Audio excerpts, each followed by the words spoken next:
நல்ல ஒரு தேர்தல், ஜனநாயக முறையில் நடைபெறும் தேர்தல். நாசர் அவர்கள் வெற்றி பெற்றது மகிழ்ச்சி. நாசர் வெற்றி பெற்ற உடனே என்னிடம் கூறும்போது, Sarath sir I need all your ஹெல்ப்னு சொன்னார். என்னை பொறுத்த வரைக்கும் வெற்றி தோல்வி வாழ்க்கையில் சகஜம். தென்னிந்திய நடிகர் சங்கம் ஒற்றுமையாக இருக்க வேண்டும், சகோதரத்தை வளர்க்க வேண்டும் என்ற எண்ணத்தில் பயணித்துக் கொண்டிருப்பவன் நான். ஆக தேர்தல் முடிந்து விட்டது. இனி நடக்க வேண்டிய காரியங்களை நாம் பார்க்க வேண்டும். நடிகர் சங்க கட்டிடத்தை எப்படி கட்டப்போகிறோம் என்றெல்லாம் சிந்தித்து மீண்டும் இந்த ஒப்பந்தத்தை அவர் மீண்டும் ஒருமுறை படித்து பார்த்து சிறந்த ஒப்பந்தத்தை தான் நாங்கள் போட்டிருக்கிறோம் என்பதை அவருக்கு தெளிவுபடுத்த ஆசைப்படுகின்றேன்.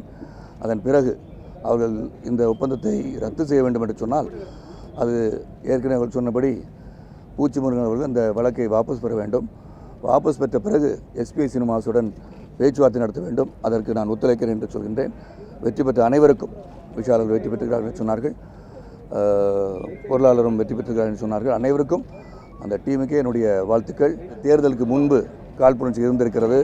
அதையெல்லாம் மறந்து ஒருவருக்கு ஒருவர் மீண்டும் ஒற்றுமையுடன் செயல்பட வேண்டும். ஏனென்றால் இந்த தேர்தல் தான் முதன்முறையாக சகோதரத்துவத்தை இழக்கின்ற சூழல் உருவாகி அனைவரும் பிரிகின்ற சூழ்நிலையில் மீண்டும் ஒற்றுமைப்படாத ஒரு சங்கமாக இருந்துவிடுமோ என்ற ஐயமெல்லாம் இருந்தது.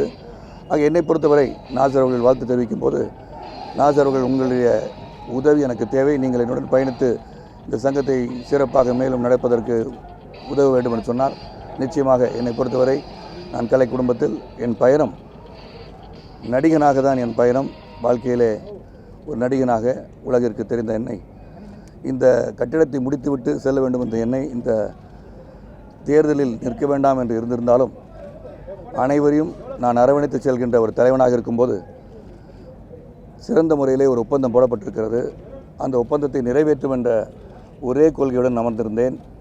ஆக இந்த வெற்றி, அவர்களுக்கு கிடைத்த வெற்றி, எங்களை பொறுத்தவரை இது ஒரு தோல்வியாக நான் கருதவில்லை. இது ஜனநாயக முறையில் நடந்தபோது அவர்களுக்கு கிடைத்த வெற்றி என்று தான் கருத வேண்டும். நீங்கள் அனைவரும் ஒற்றுமையாக செயல்படுவதற்கு எந்த ஒரு காழ்ப்புணர்ச்சியும் நீங்கள் வைத்துக்கொள்ளாமல் அனைவரும் ஒற்றுமையாக எப்படி செயல்படுவது என்பதை நாம் சிந்தித்து பார்க்க வேண்டும். ஸோ வாழ்த்துக்கள். மீண்டும் ஒருவரை நாசர் அவர்கள் அணிக்கு என்னுடைய வாழ்த்துக்கள்.